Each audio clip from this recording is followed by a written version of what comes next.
Karbala का वाकया, पहला भाग। शुरुआत से सफर तक।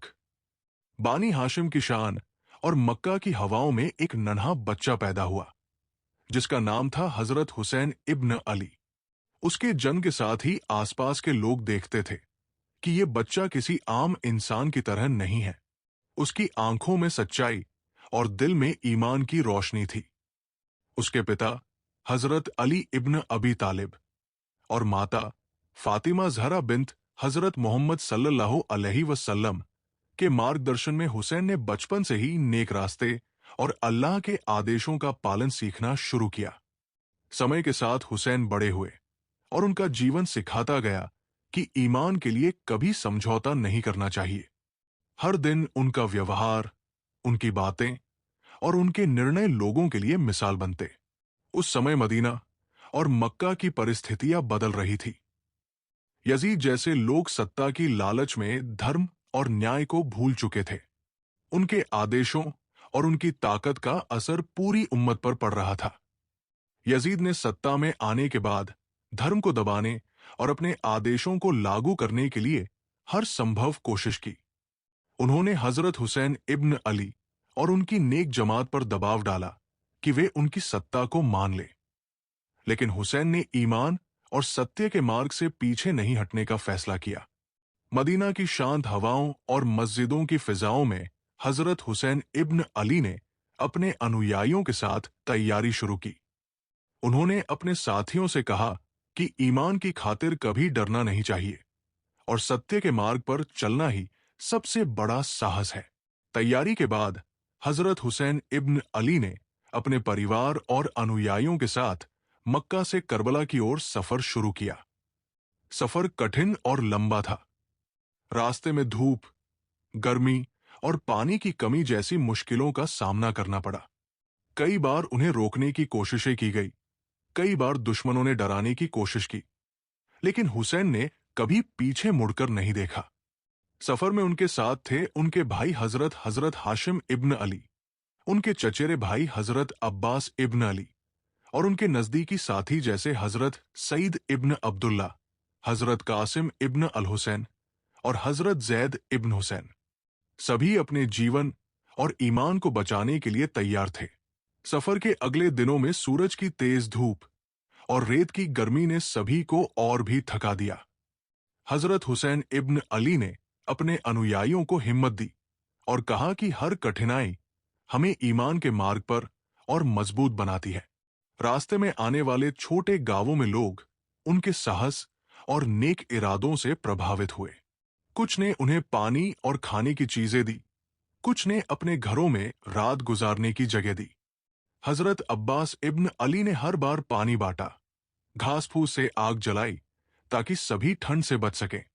हजरत कासिम इब्न अल हुसैन और हजरत सईद इब्न अब्दुल्ला ने घायल और बीमार साथियों की देखभाल की। हर कदम पर उनका धैर्य और आत्मबल बढ़ता गया। सफर के दौरान अचानक रुकावटें आई। यजीद की सेना ने रास्ते में कई बार पथराव और धमकियां दी, लेकिन हजरत हुसैन इब्न अली ने कभी पीछे मुड़कर नहीं देखा। उनके अनुयायियों ने उनके साहस से प्रेरणा ली और निडर होकर उनका साथ दिया। रात के समय रेत और ठंड के बावजूद हजरत हुसैन ने अपने साथियों से कहा कि ये यात्रा केवल भौतिक नहीं है, ये आत्मा की परीक्षा है और सत्य के लिए खड़ा होना हर मुसलमान का कर्तव्य है। जैसे जैसे वे करबला के नजदीक पहुंच रहे थे, हजरत हुसैन इब्न अली ने अपने अनुयायियों से कहा कि हमें हर कदम पर सच और ईमान के साथ चलना है। उन्होंने कहा कि हर कठिनाई, हर बाधा हमें उस दिन के लिए तैयार कर रही है जब हमें न्याय और धर्म की खातिर अपनी जान न्योछावर करनी होगी। सफर में छोटी छोटी परेशानियों जैसे पानी की कमी, थकान और धूप की गर्मी ने सभी को आजमाया, लेकिन उनके हौसले कभी नहीं टूटे। हर कदम पर उनके अनुयायी उनके शब्दों और मार्गदर्शन से प्रेरित हुए। ये सफर केवल मक्का से करबला तक का नहीं था, ये ईमान, साहस और सत्य के लिए तैयार होने की परीक्षा थी। करबला का मैदान सामने आते ही हजरत हुसैन इब्न अली ने अपने अनुयायियों को स्थिर रहने और साहस बनाए रखने की हिदायत दी। आसमान की तपिश और रेगिस्तान की तेज रेत के बावजूद उनके चेहरों पर दृढ़ता की चमक थी। हजरत अब्बास इब्न अली ने अपनी तैनाती संभाली और पानी की आपूर्ति का प्रबंध किया ताकि बच्चों, महिलाओं और साथियों को किसी तरह की कमी न हो। हजरत कासिम इब्न अल हुसैन और हजरत सईद इब्न अब्दुल्ला ने सभी घायल और थके हुए साथियों का ध्यान रखा। मैदान में धीरे धीरे यजीद की सेना के सैनिक दिखाई देने लगे। उनकी संख्या अधिक थी, उनके हाथ में हथियार और घोड़े थे, लेकिन हजरत हुसैन इब्न अली और उनके अनुयायियों का साहस अडिग था। हजरत हुसैन ने अपने अनुयायियों से कहा कि आज का दिन सत्य और न्याय के लिए है, डर और भय को दिल में प्रवेश न दें। उन्होंने अपने अनुयायियों को ये याद दिलाया कि हम अल्लाह के मार्ग में खड़े हैं और ईमान के लिए किसी भी बलिदान को स्वीकार करने के लिए तैयार हैं। महिलाएं और बच्चे जो उनके साथ थे भी अपने हिस्से का धैर्य दिखा रहे थे। हजरत फातिमा बिन्त हजरत मोहम्मद सल्लल्लाहु अलैहि वसल्लम की शान में और हजरत अली इब्न अबी तालिब की शिक्षा में पले हुए लोग अपने परिवार के सम्मान और धर्म की रक्षा के लिए तैयार थे। युद्ध की शुरुआत हुई और हर मोड़ पर हजरत हुसैन इब्न अली और उनके अनुयायियों ने वीरता का परिचय दिया। हजरत अब्बास इब्न अली ने झंडे को संभाला और पानी लाने का साहस दिखाया। हजरत कासिम इब्न अल हुसैन ने अपने हाथ में तलवार उठाई और हर सैनिक का सामना किया। हजरत सईद इब्न अब्दुल्ला ने घायल साथियों की मदद की और उन्हें सुरक्षित स्थान पर लाया। हर कदम पर उनके अनुयायियों ने अपने जीवन की बाजी लगाई, लेकिन उनकी आत्मा मजबूत और अडिग थी। दोपहर की तेज धूप में भी हजरत हुसैन इब्न अली ने अपने अनुयायियों को हिम्मत और ईमान बनाए रखने की हिदायत दी। प्रत्येक क्षण में उनकी आंखें, उनके शब्द और उनके कार्य सत्य और न्याय का प्रतीक बन गए। जैसे जैसे समय बीतता गया, उनके साहस और बलिदान की मिसाल पूरे मैदान में फैल गई।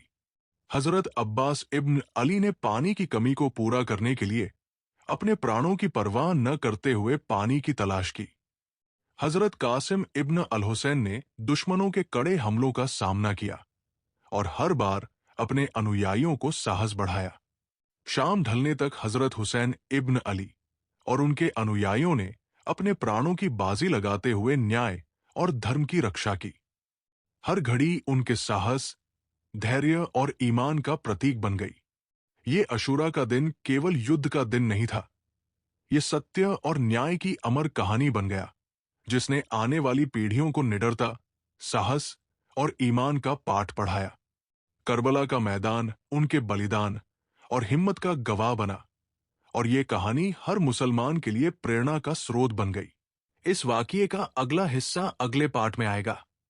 अगर आप इसे मिस नहीं करना चाहते तो चैनल को सब्सक्राइब करें और वीडियो को लाइक करें।